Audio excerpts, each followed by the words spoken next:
I often wonder whether people who write down on paper words for other people to speak aloud ever stop to think what their words actually sound like.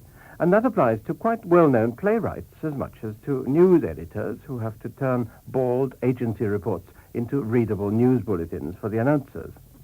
In Robert Bolt's play, Vivat, Vivat Regina, for example, one of the characters is made to say at a most dramatic moment, and referring, I think, to the King of France, "But has he sufficient ships?"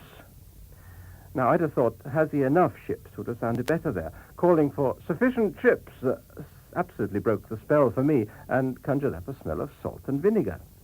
Only a couple of weeks ago, in the radio news bulletin, I heard the announcer say that President Carter will be concentrating on developing countries. Or did he mean on developing countries? And I certainly had difficulty in understanding a news item from America concerning a new hydroelectric power installation. For I quite clearly heard the announcer say, "The President has just arrived from Washington to view this dam project." Another one told us during Mrs. Thatcher's visit to China last year that she followed Chinese custom by applauding herself. Or did he mean by applauding herself? Much better rephrase it and make it clear, as Richard Baker once had to in the middle of a news bulletin in which he reported a state visit by some foreign leader that involved an afternoon on the golf course. Richard says he suddenly found himself reading, "Mr. Macmillan then played a round with Lady Dorothy," and quickly added, "I think that should have read a round of golf."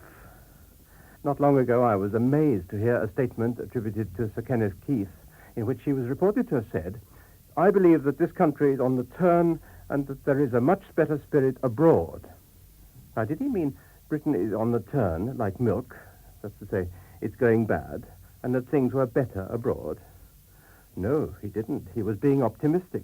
Britain, he said, is on the turn, and there is a much better spirit abroad. For it all depends on the way you say it, and you just can't be too careful.